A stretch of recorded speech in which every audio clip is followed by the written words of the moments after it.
All right, everybody, welcome to Math with Grace. Today we're going to be working through Algebra 2, Book 2, Lessons 1 through 5. Lesson 1 begins on page 2 and it's titled Factoring Polynomials.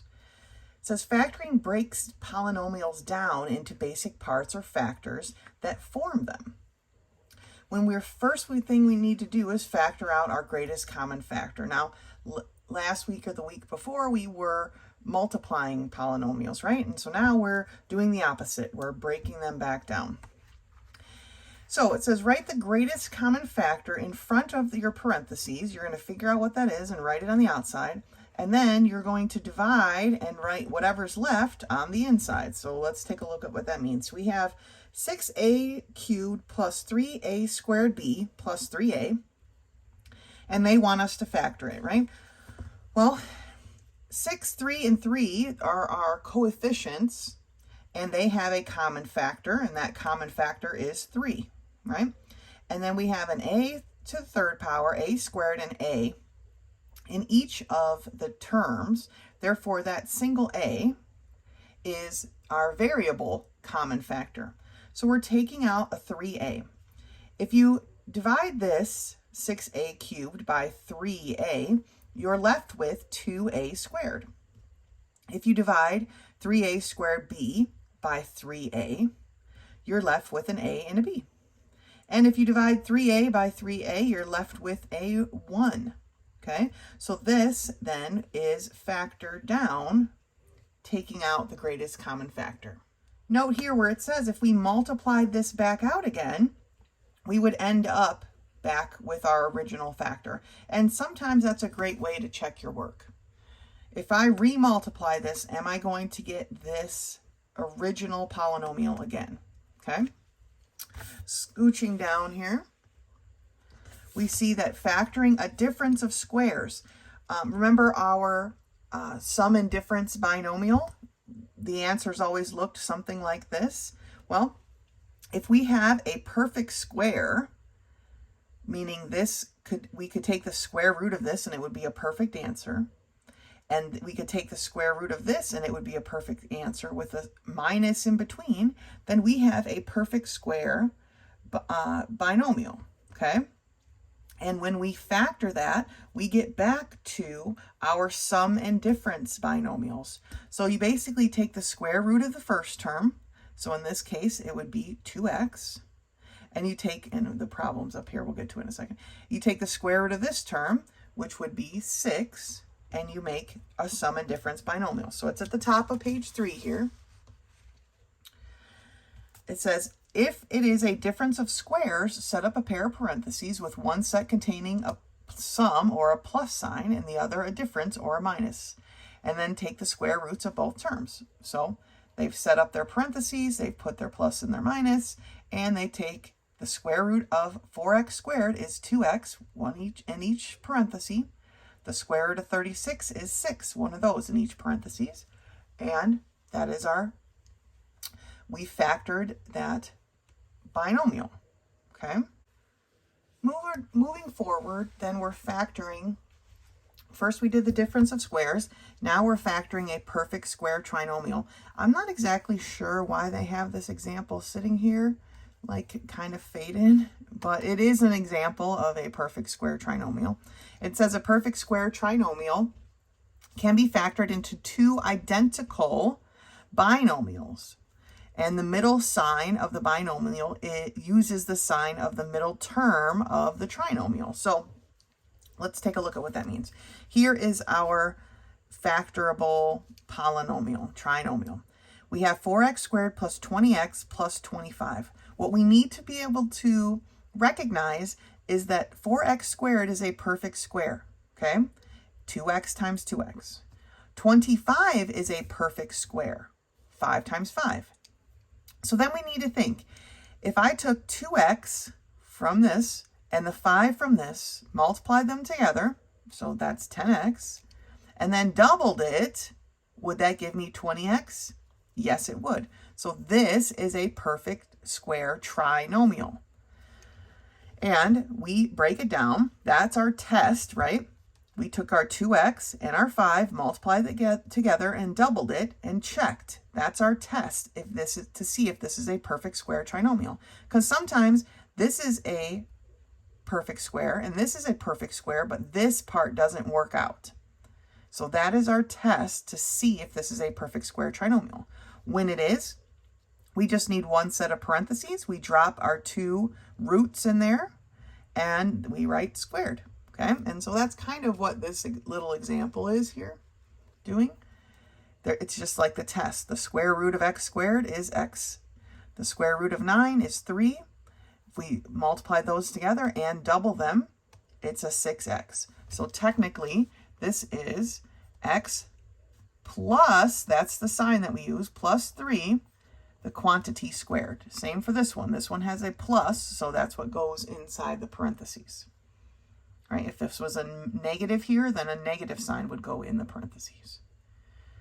All right, at the bottom of the page here, now they're just talking about any old, there's nothing special about these next set of polynomials, so let's turn the page. So when we're factoring any old polynomial, we've looked at it and said, okay, this is a perfect square, right?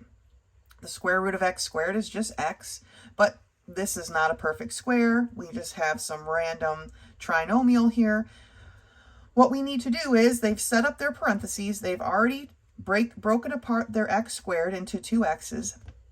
But then we need to figure out what factors of 12, right? The 2 numbers that multiply together to give us 12, negative 12 technically, also add together to give us a negative 4. So they've written out all of the factors here, but some of them we don't need to necessarily write out. We can dismiss right off the bat, right?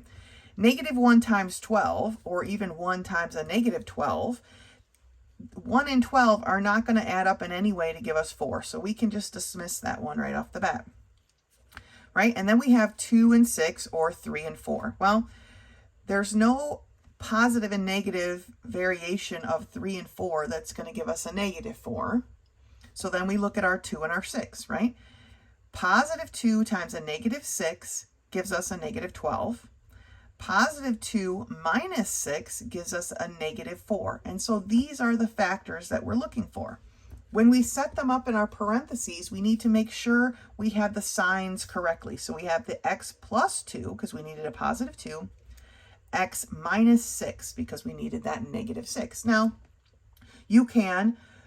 This is the great time to FOIL it back out just to make sure you got the answer correct. X times x is x squared. X times negative 6 is negative 6x, right? And then we have 2 times x, which is 2x. So negative 6x plus 2x is going to give me that negative 4x. And then 2 times the negative 6 gives me my negative 12. I just did the FOIL method without writing it down, but I just did the FOIL method quickly just to check my work. Make sure, did I choose the correct factors? Did I put the positive sign and negative signs, if I have one of each, in the correct order, okay? Sometimes you have both positives, sometimes you have both negatives, but definitely when we have one positive and one negative, we need to make sure we have them in the right spot. All right, let's take a look at some of these problems together. So we're in Algebra 2, Book 2, Lesson 1, page 4. I'm going to do problem 1 and problem 3 with you. Looking at problem number 1, we have 12ab squared plus 3a squared b minus 6b. So we want to start with our coefficients, and we're going to figure out what value they have in common. I have a 12, 3, and 6. So 3 is my smallest number, and in this case, when we're looking for our greatest common factor, we usually want to start with our smallest number. So 3 goes into 6 evenly, 3 goes into 12 evenly, so that tells me that 3 is the number that I'm going to be taking out. I'm going to divide from each one. Now, let's look at our variables.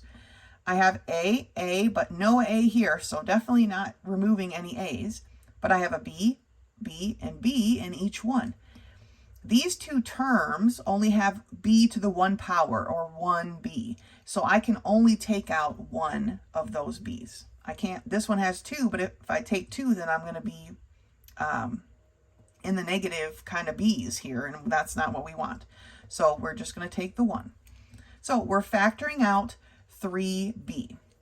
So basically, what's left behind is each of these things divided by 3b. So I'll just kind of write it in there, tiny, real small. 3 goes into 12 4 times, so there's going to be a 4 left in this term. The a is not affected because I'm not dividing out any a's, but then I'm taking 1b away from the 2 b's that are there, so there's going to be 1b left. All right? The second term, the 3's cancel, so I now have no coefficient. Again, the a's are unaffected, and b over b is 1, so all my b's are gone. Then this is going to be a negative still because I didn't take out a negative 3. 3 goes into 6 2 times, so I'm going to have a coefficient of 2.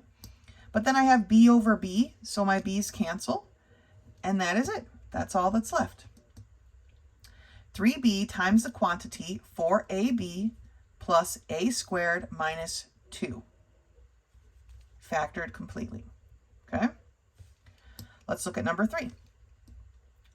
2x squared yz to the third plus 4xz to the third minus 6x squared yz squared. All right? Again, we want to start with our coefficients. I have a 2, a 4, and a 6. 2 is the smallest. It goes into each of them evenly. But because the 2 is the smallest, that's the only thing I can remove. I got a little overzealous there. Next, let's look at our variables. X, x, x. So each one contains a value of x. X to the 1 power is the smallest, so that's what can be removed. Then I have y, but no y, and a y. So I can't take any y's because this term doesn't have any to share, okay? Then I have z, z, z. All right, each of them has a z. This one to the third, and squared. This z to the squared power, or z squared, is the smallest, and so that is what can be removed. When we're pulling out like that, we always want to take the smallest. So what's left over? Well, each term then is going to be divided by 2xz squared. I got to have my 2's not look like the z's, right? 2xz squared. 2xz squared. All right. So in the first term, my 2's cancel. I'm taking away 1x from 2, so there's going to be 1x left. My y is unaffected. And then I'm taking 2 z's from the 3 that are here, so there's 1 z left. For the next term, 2 goes into 4 2 times, so I have a coefficient of 2. X over x is 1, so that's gone. It cancels. And then I'm taking 2 z's away from the 3 that are here, which leaves 1 z. Negative term, right? This is going to be negative still. 2 goes into 6 3 times. I'm taking 1x from the x squared, so 1x is left. And z squared over z squared, oh, I don't want to forget my y. The y is unaffected, but z squared over z squared is 1, so it cancels out. And we can end our parentheses.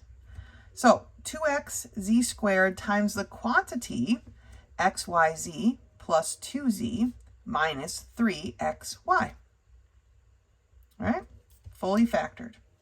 Good job. Let's take a look at a couple more.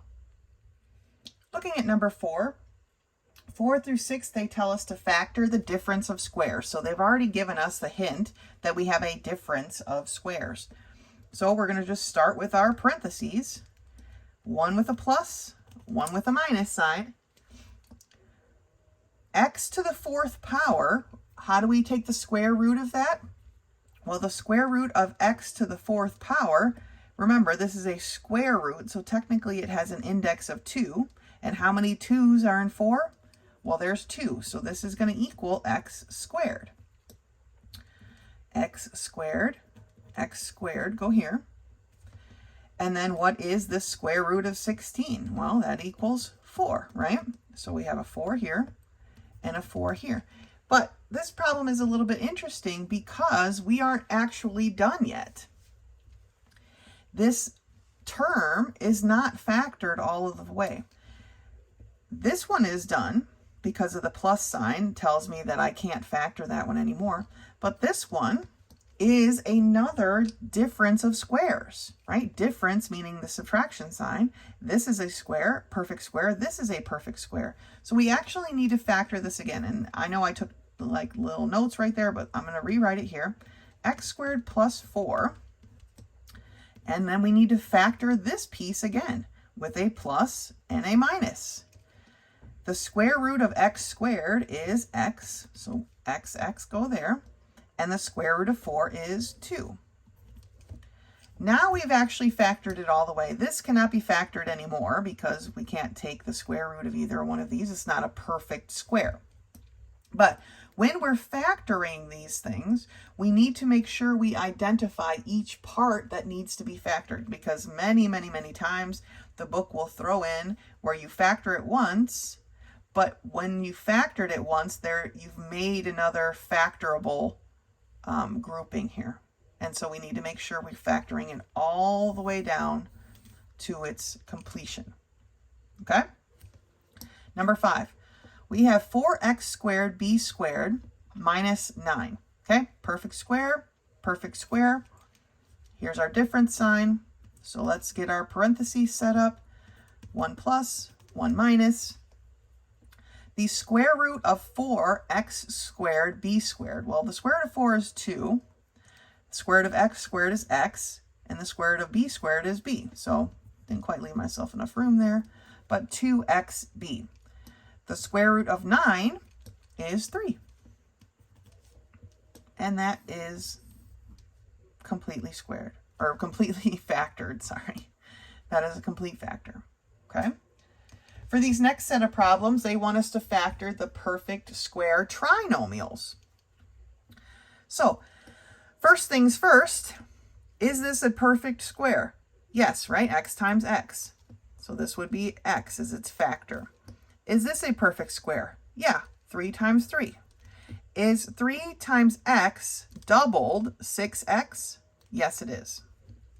So, this is that example they did in the book that was just randomly sitting there. An x goes here. A 3 goes into each one of these, right? And then the plus sign. Now, we don't have to write it like this. We can just write x plus 3, the quantity squared. Okay? But if we were breaking it down into 2 sets like we have all the rest, that's what it would look like. Because x plus 3 times x plus 3 is a square, we can write it as one section in one set of parentheses. All right? Let's look at number 8. 9x squared plus 24x plus 16. Well, let's take a look. Is 9x squared a perfect square? It is, right? It's 3x. Is 16 a perfect square? It also is, and that is a 4. 4 times 3 is 12, so 12x doubled. Is that 24x? Yes. We always want to check it first. Even though they're giving us the instructions, you know, the book likes to throw in a curveball every once in a while. So we always want to check it. So yes, this is a perfect square trinomial. So now we'll just do one set of parentheses, right? Because it's going to be a square. The 3x goes here. The 4 goes here. And this plus sign is what goes in between. Okay? And then that's it. We've factored it completely. Okay? That was that one. The perfect square trinomials are pretty straightforward, but we've got to check them and make sure they actually are one before you continue with the problem. So let's do a couple more together. All right, looking at number 10, we have x squared minus 2x minus 15. Perfect square, yes. Perfect square, no. Unfortunately not. So now I need to think of what factors of 15 are going to add up to give me a negative 2. Well, I know it's not 1 and 15 in any manner, right? Not positive 1 and negative 15 or negative 1 and positive 15. It's not going to work. So what are my other factors of 15? Well, it's going to be 3 and 5, right? 3 times 5 gives me 15. So which one do I need to be a positive and which one do I need to be a negative? Well, I need my answer to be a negative when I add them together, right? I need it to be a negative. So that tells me that I need my 5 to be negative because it's the larger of the two numbers. So 3 minus 5 gives me that negative 2. So here's my x broken up into its roots, right? I'm going to have a 3 and I'm going to have a 5. My 3 needs to be positive. My 5 needs to be negative. And now I'm going to check it. X times x is x squared. X times negative 5 is a negative 5x. 3 times x is 3x. 3 times negative 5 is a negative 15. Negative 5x plus 3x, okay, gives me that negative 2x, so I know I've chosen the right factors. So that is my trinomial factored. Taking a look at the next one, number 11, I have x squared plus 10x plus 16. Now, to me, right off the bat, I have two perfect squares, so we need to check it. X squared is a perfect square of x. 16 is a perfect square of 4, right? 4 times x is 4x, doubled is 8x. So I don't have a perfect square trinomial, but you've got to check them because, like I said, the book likes to trick you up. So not a perfect square trinomial. Now I need to think of what factors of 16 are going to add together to give me 10. Well, I already know that 4 plus 4 is not going to give me 10 because we did the math for that already, right? So I need to think of some other factors of 16, and it's not going to be 16 and 1. That's not going to work. So what other factors do I have? Well, what about 2 and 8? 2 times 8 gives me 16. 2 plus 8 gives me 10. So that's what I need. My parentheses, breaking apart my x, I have my 8 and my 2, and I need them to be added together. So they're both going to be positive here. Okay? The trick is, if you have a negative sign here, you're going to have one negative and one positive because that's the only way when you multiply to get a negative sign, right? So because this one is a positive sign, I know because this is a positive sign that both of these are going to be positive. If this was a positive sign, but this was negative, then I know both of these are going to be negative, right? Because a negative times a negative will give me the positive, but this has to be negative. So that's kind of the sign. When you have a negative, you're going to have a positive and a negative. When you have a positive sign here, you need to check this sign to know whether both of your terms are going to be positive or both of your terms are going to be negative. Okay? I don't know how much the books, there's not a whole bunch of extra problems to do in this case, but we will be factoring kind of forever, right? In algebra. It's just what it is, okay? So keep that in mind, your sign changes. Go ahead and finish the rest of lesson 1, and I will see you back here for lesson 2. Lesson 2 begins on page 8, and it's about systems of equations. And well, what is a system of equations? It is two or more equations used simultaneously that creates a system of equations. And they have a couple different types of solutions, categories, okay? There are inconsistent system of equations, and there are consistent system of equations. And under the consistent umbrella, we have two different types. Independent, meaning they intersect at one and only one point, or dependent, where they're actually the exact same line. They just look differently because technically this could be reduced, right? This maybe, I don't know if you can see it on the computer, but 2y minus 6x minus 4 can be reduced, and it would be this exact same equation. They're the exact same line. They just are set up a little bit differently. Now, the inconsistent ones are lines that are parallel. They go on and on forever next to each other or far away from each other. It doesn't matter. But they go on and on forever. Amen. And never ever cross. They are parallel lines. All right, let's take a look down here at example 1. And example 1 starts down here at the bottom of page 8 and then finishes at the top of page 9. And they want us to solve the system of equations graphically, meaning not like with gore or anything, like they don't want it to be graphic, but they want us to graph them and then figure out what type of system of equation it is, okay? So to graph these are in standard, they gave it to us in standard form. We have to change them over to slope-intercept form. So then back at the top of page 9, they have actually graphed the lines and they see that these are independent, okay, consistent system of equations, and they cross because they cross at one point. And that's all fine and good for this set of equations, but unfortunately, it doesn't always work out that the two lines, or even more sometimes that we'll use, cross at exactly one cross section of points, right? Sometimes it's harder to see where the points intersect. And so usually what we want to do is solve a system of equations in a different way, algebraically. It says here is more precise than solving by graphing. And so in this situation, for example 2, there are a couple of different ways you can do these, but they're starting out with the substitution method, which is probably the most used, but there are other ways of solving algebraically. So we have the equation x minus 4y equals -3, and the equation 4x plus 2y equals 15. So to solve this one algebraically, what we want to do is substitute one of the equations into the other. And the easiest way to do that is to solve for this x, because this x, and that's not always going to be the case, obviously, but this value of x has no coefficient, has a coefficient of 1, right? So basically it doesn't have a coefficient, and so it's the easiest one to solve for. And so that's what they've done here. 4y was being subtracted, so they've added it to both sides.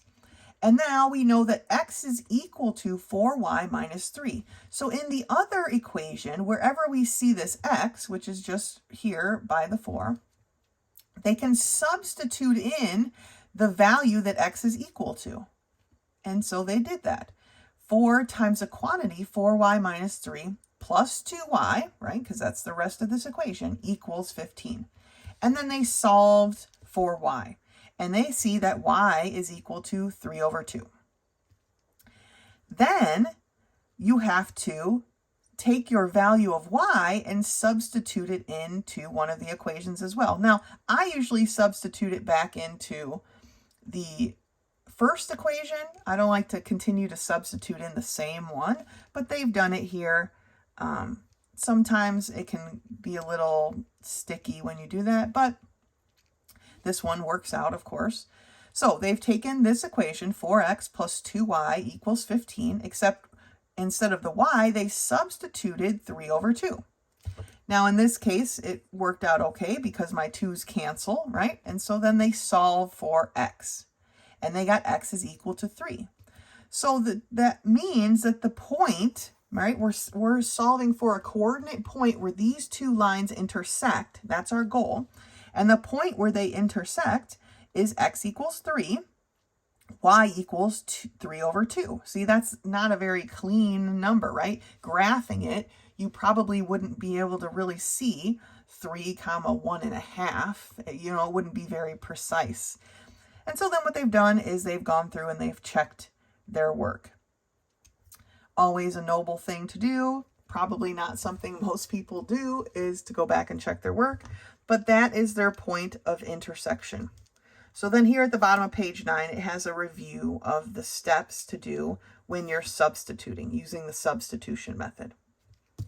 Let's turn the page.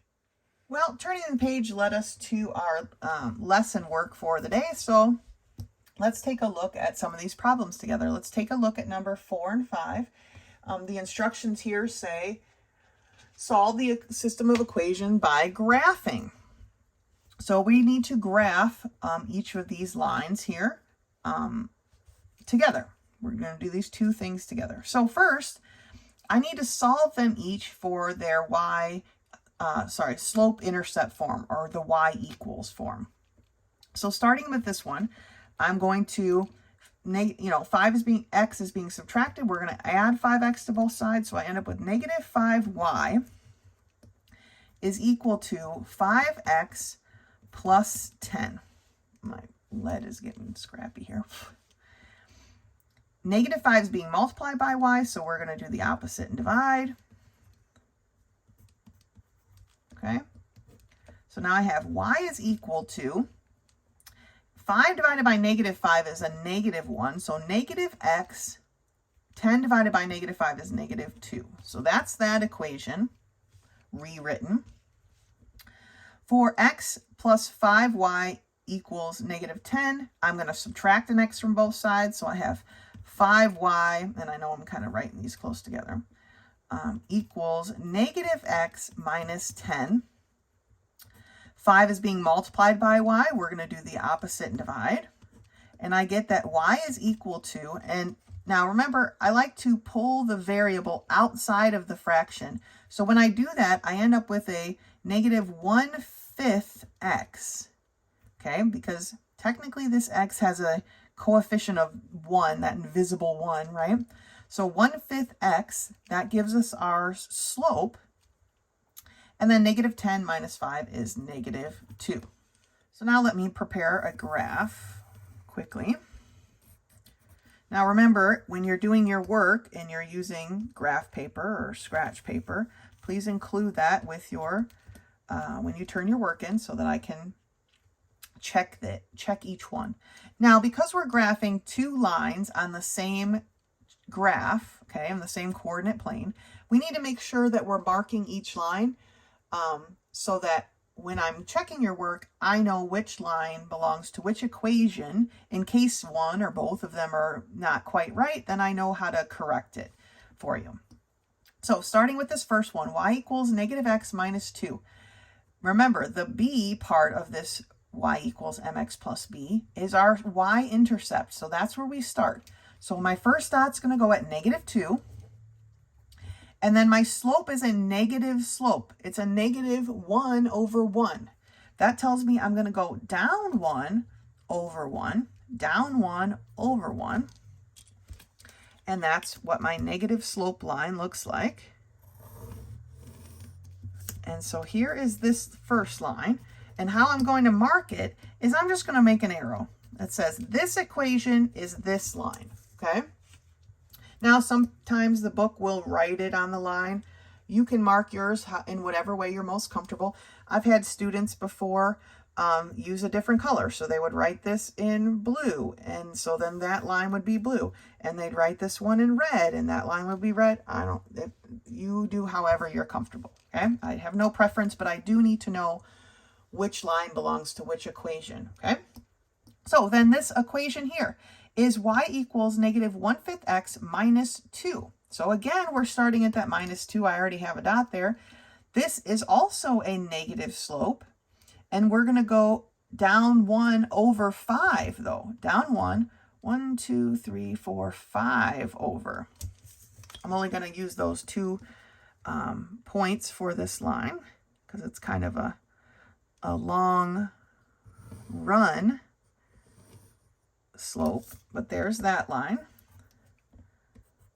and I'm going to mark it with an arrow right there. Okay, so now I know which line is which. And what is the point that they intersect? Well, they intersect at x equals 0, right? Because we didn't move right or left at all. Y equals negative 2. That is our solution to this system of equations. The solution being the one point where they both agree, right? Because lines go on and on forever, amen. There's an infinite number of solutions for this line. There's an infinite number of solutions for this line, but there's only one solution in this case that fits both lines at the exact same time. And that's what we're solving for in a system of equations. All right, let's take a look at number 5. Same setup. we've got negative 6x minus 2y equals 4, and we have negative 2x plus 2y equals 4. Both of these need to be put into the slope-intercept form, so that's what we're going to do first. I'm going to start with this first one. 6x is being subtracted. We're going to do the opposite and add it to both sides. So I have negative 2y is equal to 6x plus 4. Negative 2 is being multiplied by y, so we're going to do the opposite and divide. And I'm left with y is equal to negative 3x minus 2. Okay? For the next one, my 2x is being subtracted, so we're going to do the opposite and add. So I have 2y is equal to 2x plus 4. 2 is being multiplied, so we're going to do the opposite and divide. And I get that y is equal to x plus 2. So here are my two equations simplified and put into slope-intercept form. So let's start our graph. I usually make mine kind of big. You don't have to make them that big, but I like them to make sure they are seen on the video. So the first one, my y-intercept is this negative 2. So I'm going to go to on my y-axis, which is the vertical axis, and I'm going to put a dot at the negative 2 spot. My slope here is negative 3, or negative 3 over 1. So I'm going to go down 3, 1, 2, 3, over 1. So that is, my slope is pretty steep. Remember, the larger the whole number, the steeper the slope.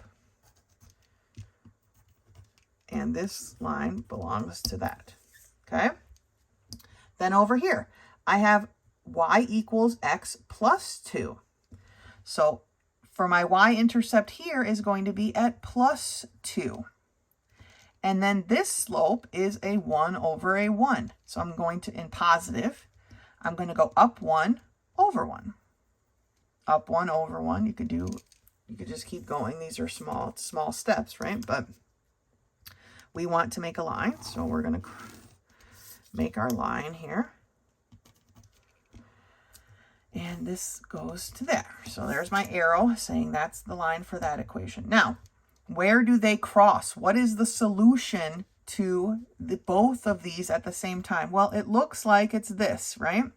Although this is why graphing isn't always the most precise way, because this looks like it, but it's not really exact. But it is, we're going to count that as our point. So my point is, remember, always x, y. On the x scale, I went to negative 1. And on my y, I'm at positive 1. So negative 1, positive 1 is the point that they intersect. It's the solution to both equations at the same time. Okay? Good job. Let's take a look at some more. For these next set of problems, in Algebra 2, Book 2, Lesson 2, page 10, we are going to be solving systems of equation using substitution. Looking at number 7, we have x minus 6y equals negative 21, and x plus 4y equals 14.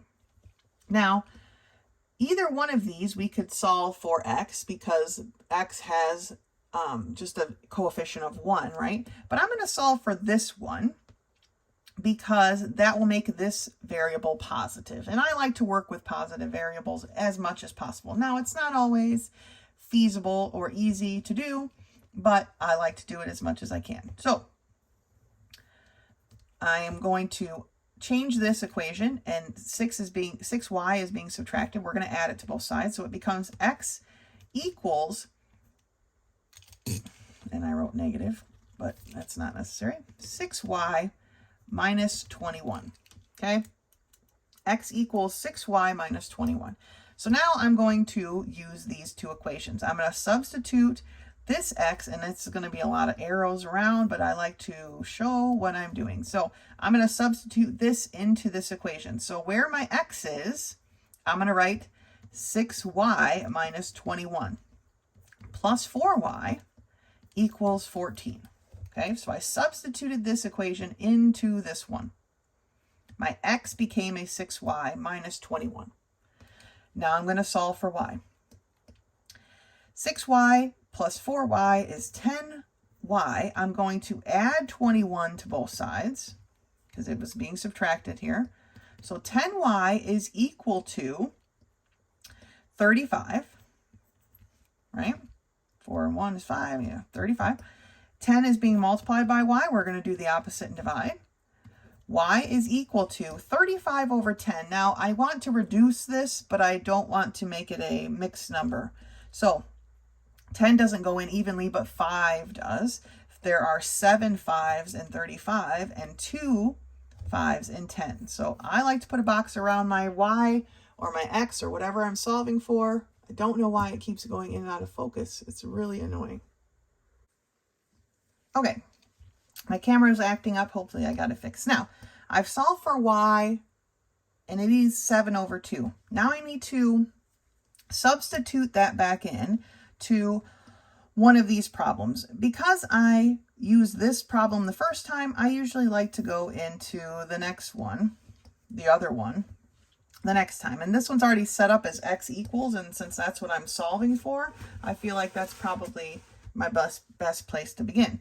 So x equals 6 times y, right, which is 7 over 2 minus 21. X is equal to 2 and 6 have a factor in common, so we're going to reduce. 2 goes into 2 once, it goes into 6 3 times. 3 times 7 is 21 minus 21. So x is equal to 0, okay? So now my coordinate point where these two equations intersect is at 0, comma, 7 over 2. And that is the answer to the solution to this system of equations, right? Make sure you're writing it as an ordered pair because that's what we're solving for. Looking at number 8, we have 6x plus 2y equals 9 and 4x minus y equals 1. I'm going to simplify this one or change it around to slope-intercept form. And it's going to be negative y is equal to negative 4x minus 1. Now, because I have a negative y, I need to divide each one by a negative 1, but simply I could just change all the signs. They're all negative, so I made them all positive. But either way, if I just change the signs of everything, it's the same. So y equals 4x plus 1 is where we're at. Now I'm going to substitute that back into here. Okay, so 6x plus 2y, or 2 times 4x plus 1, equals 9. I'm going to need to distribute this time. 6x plus 8x plus 2 equals 9. Now I'm going to combine these in one step. 6x and 8x is 14x's. I'm going to subtract my 2 from both sides. So 14x is equal to 7. 14 is being multiplied by x. We're going to divide.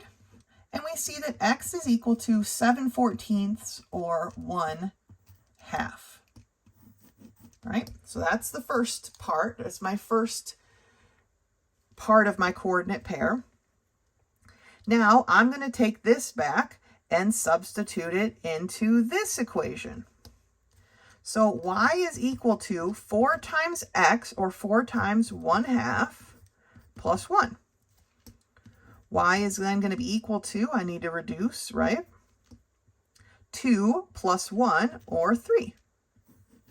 So the point which these two lines intercept, the original equations, right, is at the point 1/2, comma, 3. That is the solution to this system of equations. Okay? Taking a look at number 12. We have 2x minus 2y equals 7, and x plus 4y equals negative 4. Now, if I use this one and I solve for x, this is going to give me a negative variable, but in this case, I don't really have much choice because I could solve for x here, but then I got to divide, and it's just an extra step. So I'm just going to simplify this one. 4y is positive. We're going to subtract it. So x is equal to negative 4y minus 4. Since I've simplified this one, or I've solved for one variable, I'm going to substitute it into that equation. You never want to substitute this back into itself, okay? So I'm substituting it into the other equation. So I have 2 times x, or 2 times negative 4y minus 4, minus 2y equals 7. I have to distribute here, so I get negative 8y minus, I almost wrote 16, minus 8 minus 2y equals 7. I'm going to combine my negative y's, and I'm going to add 8 to both sides at the same time. So I get negative 10y is equal to 7 plus 8, or 15. Negative 10 is being multiplied by y, so we're going to do the opposite and divide. And I get that y is equal to 15 over negative 10. They have a 5 in common, so it's going to be a negative 3 over 2. The negative doesn't have to stay in the denominator. I didn't technically put it in the numerator. It's just in front of the fraction, because the fraction on a whole is a negative. Okay? All right. I've solved for my y. I need to substitute this back in. Like I said, I like to substitute it into here because I already have this equation set up as x equals, and that's what I need to solve for is my x. So x equals negative 4 times y, or negative 4 times this negative 3 over 2, okay, minus 4. So x is going to be equal to, 2 goes into 2 once, 2 goes into 4 2 times, negative 2 times negative 3 gives me a positive 6. Positive 6 minus 4 is 2. So my x in this case is 2. So what is my ordered pair? It is 2, comma, negative 3 over 2. Okay, so one step at a time. First thing we do is choose one of our original equations and solve for a single variable. Once we solve for that single variable, we substitute it back into the other equation and solve for whatever variable was left, okay? When we've solved for that single variable, we're going to substitute that back in, usually to the equation that we readjusted, right? And we solve for the second variable. Once we have that variable, we can write our ordered pair. Okay? Great job. Go ahead and finish the rest of lesson 2, and then I'll meet you for lesson 3. Lesson 3 begins on page 13, solving absolute value equations. The absolute value of a number is its distance from 0, and therefore the absolute value of a number cannot be negative ever. Even if it's a negative number, its distance from 0 is always positive. Distances are always positive, whether we're going forward or backwards, up or down, distances are always positive. So it says here, to solve an absolute value equation, you solve the equation for both the negative and positive values of the expression. So what does that mean? Let's take a look here at example 1. They want us to solve the absolute value of x plus 8 equals 10. We solve that with 2 equations, x plus 8 equaling a positive 10 and x plus 8 equaling a negative 10. Those are the 2 equations that we're going to solve. And so it works out that x equals 2 and x equals negative 18. If you put those values back in here, is 2 plus 8, the absolute value of that, equal to 10? Yeah. Is negative 18 plus 8, which would give me a negative 10, the absolute value of negative 10 is a positive 10. That's how far it is from 0. So yes, that is correct. And that's how we do that, okay? So when we solve for those, a lot of times they'll have us graph them as well. When we solve for that, when it has an equal sign, there will be 2 answers, okay? But if it's an inequality, then we have an infinite number of solutions, and we have to look at those in a special way. So let's turn the page and do that. So if you look at this box here on page 14, it tells us solutions for absolute value inequalities with a less than or equal to symbol are conjunctions. So remember, a conjunction is a set of points in between, everything in between a set of 2 points, right? Solutions for absolute value inequalities with a greater than or equal to symbol are disjunctions. So these are the range. Remember, they're going to have a gap in between. And so looking at the less than symbols first, they give us this equation. Absolute value of the quantity x plus 7 minus 2 is less than 10. The first step that we want to do, because this -2 is outside our absolute value marker, we want to get that out of the way. And so we're going to add 2 to both sides. So we end up with the absolute value of 7, or x plus 7, is less than 12. Now, they've written this as one full statement because it's a conjunction, right? And we can write conjunctions like this. But to be honest with you, I would never solve it that way personally. If you want to, you obviously can, because that is a property of these inequalities. But I would usually still set up the 2 equations. So I would set it up as x plus 7 is less than 12, and x plus 7 is greater than -12. And so now you're wondering, like, well, where did you get that from? Well, I got that because remember, when we multiply or divide by a negative number, we have to switch our inequality sign. And so here was a positive 12 is where we started, but to get this to be a -12, I have to switch the sign, okay? And it's really the same thing they have set up here. I've just broken it into 2 parts. And so x is going to be less than 5, right? And x is going to be greater than -19. Those are the 2 parts that we have. If I were to rewrite it, it would look exactly like this. But solving it, I just feel like it's just the way that I do it. That's it. There's no right or wrong way. Do it this way, do it this way. It matters not. This is just the way that I solve them, okay? So I know that when I graph them, it's going to look like this. This is a funky graph line, but here's my 0, +5, -19. My x is greater than -19, so it's going to go this way. Here my x is less than 5, so there is my conjunction, okay? On the next page here, page 15, and here are the steps for the less than. Here are the steps for the greater than. But looking at example 2, we see that we have the absolute value of the quantity 2x plus 1 is greater than or equal to 13.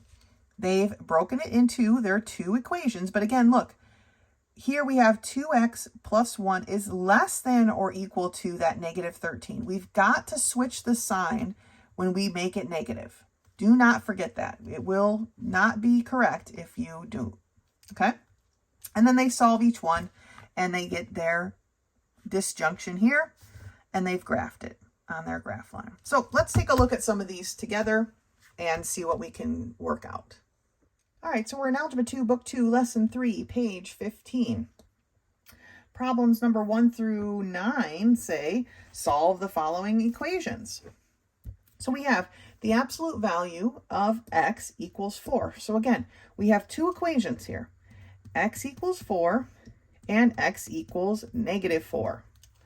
Boom, we're actually done, okay? Breaking it up, that was enough because it's just a variable equals something. So we don't really have any other work to do with it.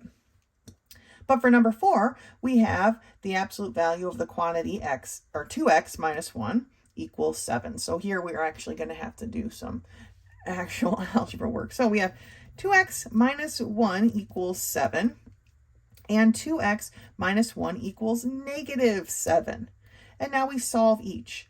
I'm going to add this 1 to both sides here, and I have 2x equals 8, dividing both sides by 2, I get that x is equal to 4. Here again, I'm adding the 1 to both sides, and I have this time 2x is equal to negative 6. Dividing by 2 on both sides, I get that x is equal to negative 3. And so those are my two answers for that one. X equals 4, x equals negative 3. For number 7, I have 4x, the absolute value, sorry, of 4x is equal to 4. So rewriting this, we get 4x is equal to 4, and 4x is equal to negative 4. Solving here, we're going to be dividing by 4, and x is equal to 1.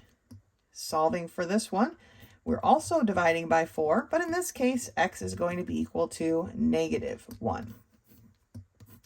And those are my answers.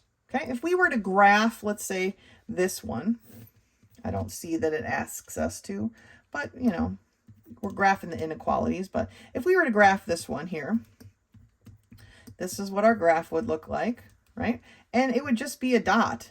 X equals 4, x equals negative 3. That's all. That's what it would look like. Okay, I know they didn't ask us to do that, but I wanted to show you one of those. All right, let's take a look at a couple more.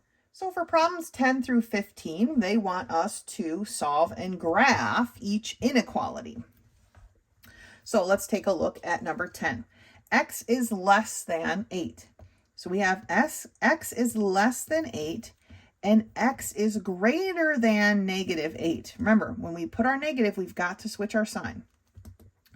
So here's my number line. Okay.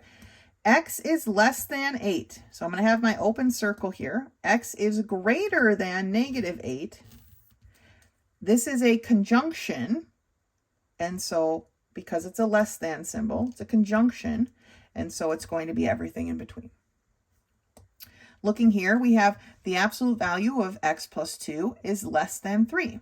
Again, this is another less than symbol. It's another conjunction, but I'm still going to, it's just my personal way that I like to do it is to solve it in two parts. So I have x plus 2 is less than or equal to 3, and x plus 2 is greater than or equal to negative 3. Okay, we had to make a negative. We had to switch our signs. 2 is being added. We're going to do the opposite and subtract. So I have x is less than or equal to 1. 2 is being added. We're going to do the opposite and subtract. So I have x is greater than or equal to negative 5. Here's my negative 5, my 0, my 1. No, it's not symmetrical, and that's okay. X is less than or equal to 1. X is greater than or equal to negative 5. And there we have it. Okay. Number 14. I have the absolute value of the quantity x divided by 3 plus 1 is greater than or equal to 7. So we know because this is a greater than that we're dealing with a disjunction. So we are going to have a gap in the middle. So I have x over 3 plus 1 is greater than or equal to 7, and x over 3 plus 1 is less than or equal to negative 7. Change the sign, switch our sign, basically.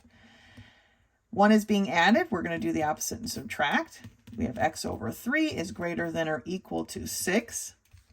X is being divided by 3. We're going to do the opposite and multiply. It's been a while since we've had to multiply. X is greater than or equal to 18. Okay. On this side, I'm going to still subtract that 1 right off the bat. Less than or equal to negative 8. I'm still multiplying both sides by 3. And we get that x is less than or equal to negative 24. All right, so what's that look like in a graph on our number line? I've got an 18 over here. I've got a negative 24 here. X is greater than or equal to that 18. So my line's going my arrow is going to the right. X is less than or equal to negative 24. So solid dot, and my arrow is going to go to the left. And there we go. We got our gap in between, our disjunction. Okay. Go ahead and complete the rest of lesson 3, and I will see you here for lesson 4. Lesson 4 begins on page 18, and it's titled Graphing Linear Inequalities.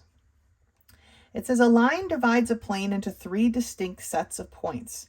The points on the line, the points in the half a plane above the line, and the points in the half plane below the line. These are areas represented in the graphs of linear equations and inequalities. Now, there's a typo right here. It should be the word and. It says on below, but it should be on and below. Okay, so you can just make that correction. And then also in this figure 1, because this line is representing y equals 2/3 x plus 1, this should be a solid line, not a dotty line. It's just an error in the book. There are many errors in these books, but that's okay. You know, it's the very first edition of these coming out, so they're just got to make some corrections here. And so that should be a solid line, but let's look at each of these, okay? So here we have the equation. Each equation is almost the same minus the sign that it uses. So this is y is greater than 2/3 x plus 1. Because it's greater than but not equal to, that is when we use the dotted line. Because the dotted line shows us that the line itself is not included in the solution. Okay, here it was equal to, it is that line. Here it is greater than, saying the line is not actually part of the solution, it's just the barrier. And when it's greater than, we can think of it like this. If I'm standing on the line, then the greater than means everything where I'm standing above, right? Greater than means the above. Where over here, y is less than or equal to 2/3 x plus 1. The equal part of this makes it a solid line. But if I'm standing here again, less than tells me that the part shaded is underneath. The shaded part in inequalities represents the solutions to the equation, okay? Greater than, we shade above because everything up here solves this equation. Less than, we shade below because everything under here solves this equation, okay? Otherwise, we solve and we set up our equations in slope-intercept form the same way we always have, okay? So, and it says down here at the bottom of the page, to check if you have the correct side shaded, choose a convenient test point, and they give the option of 0, 0. So in this case, 0 is 0 greater than 0 plus 1. So it's 0 greater than, it would be this point here, 2/3 times 0 is 0, so 0 plus 1. No, right? 0 is not greater than 1, so it should be that side shaded. If we chose the same point here, is 0 less than or equal to 0 plus 1? Yes, 0 is less than 1, so that part down there should be shaded, okay? So that's what they're talking about. It doesn't always have to be 0, 0. I usually try and pick a point in the part that I think is shaded, but, you know, you can choose whichever point you want, whatever is most convenient for you. Now, at the top here of page 19, they have us graphing this inequality. X plus 4y is less than 12. The first step was to solve the inequality, or to rewrite the inequality so that it was in slope-intercept form. And then we can start graphing it like normal. My y-intercept is still at 3. So I'm going to go up to that positive 3 and put a dot, right? My slope is negative, so I'm going to go down 1 over 4. So 1, 2, 3, 4, and I'm going to put my next dot. Then I need to decide before I draw my line, should it be a solid line or a dotty line? And in this case, because it's not equal to, I'm going to draw the dotty line. So dot, dot, dot, dot, dot, dot, dot. I draw my dotty line with my arrows at both ends. That is the basic line part. But because it's an inequality, I have to shade an area. There is an area that solves this equation because it's an inequality. And so I need to decide, This is a less than symbol. If I'm standing on this line, then I'm going to be shading under my feet. Less than, under the line, okay? Now I can pick my test point of 0, 0. Is 0 less than negative 1/4, I don't know why I put a parenthesis there, times 0 plus 3. Is 0 less than 3? It is. So they shaded the right spot, okay? All right, let's take a look at a group of these problems together.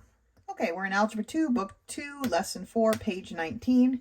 I'm going to do these 4 problems with you, so let's start with number 1. We are to graph each of these inequalities. We have x minus 2y is greater than or equal to 6. First step, we need to put it into slope-intercept form. X is positive. We're going to subtract it from both sides. We have negative 2y, I wrote equals, of course I did, is greater than or equal to negative x plus 6. Now I need to divide everything by this negative 2, right? Negative 2. So I end up with y is less than. We divided by a negative, so we needed to switch our signs. Is less than or equal to, goodness gracious. Negative divided by a negative is a positive, so I have 1/2 x.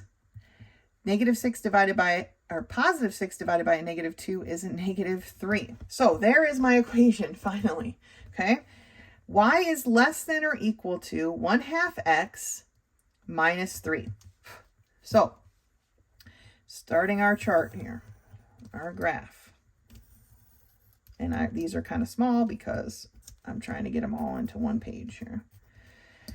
I'm still starting at my negative 3. So 1, 2, 3. There's my point. My slope is positive, so I'm going to go up 1 over 2. I could do it again, up 1 over 2. I get my straight edge, here it is. And I'm going to draw my line. Now, it is a solid line, because it is less than or equal to. So it is a solid line, okay? Now, y is less than or equal to, that tells me that I need to shade everything under the line. Less than is under the line. And now let's take a look at a convenient point. Now, normally I like to choose a point in the shaded bit, but we're just going to stick with our 0, 0 example. So is 0 less than or equal to 1/2 times 0, or 0, minus 3, right? Is 0 less than or equal to negative 3? No, of course not. So that part is not the solution, so we shaded the correct area. So for number 1, it's going to look like that. Taking a look at number 2, we have 4x minus 5y is greater than or equal to 5. Again, we have to put this into slope-intercept form. So 4x is being added. We're going to do the opposite and subtract. So I have negative 5y is greater than or equal to negative 4x plus 5. Negative 5 is being multiplied by y. We're going to do the opposite and divide. So that y, we divided by a negative, we have to switch our sign, is less than or equal to, here we have a negative divided by a negative, so it's going to be a positive, and it's a 4/5 x. And then 5 divided by negative 5 is a negative 1. Okay. Our graph for this one. It's going to go a little something like this, all right? Our y-intercept is at negative 1. So that's where my first point goes. My slope is a positive slope, 4 over 5. So I'm going to go up 4, 1, 2, 3, 4, over 5, 1, 2, 3, 4, 5. I'm going to get my straight edge. It's a solid line because I have that equal bit there, right? It's less than or equal to. So it's going to be a solid line. But now where do I shade? Well, my x is less than, so again, I'm shading below the line, okay?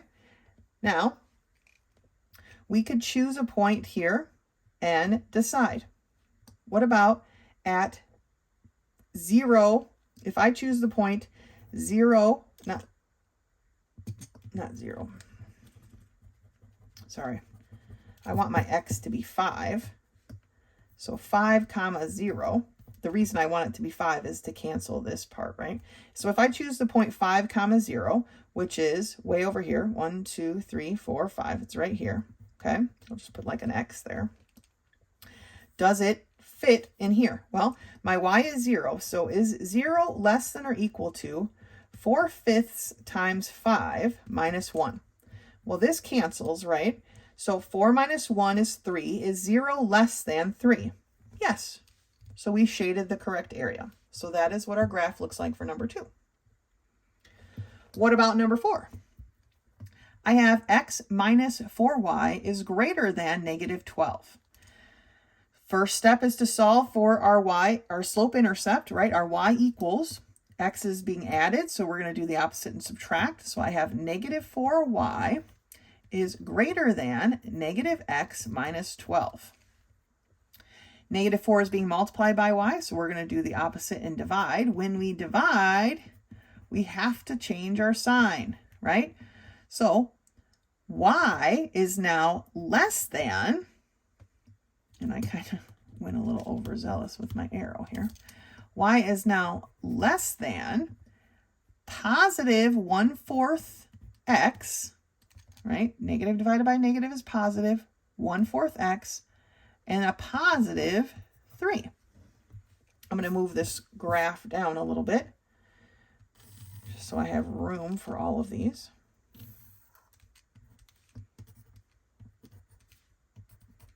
So I'm starting at a positive 3. 1, 2, 3. There's my first dot. My slope is positive, and it's a 1/4. So I'm going to go up 1/4. 1, 2, 3, 4.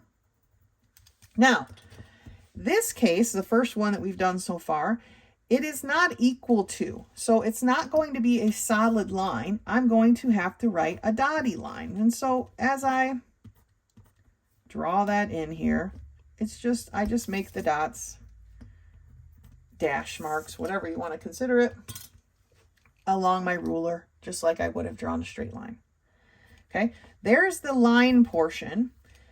My equation is y is less than. So again, if I'm standing on my line, it's going to be under my feet, less than.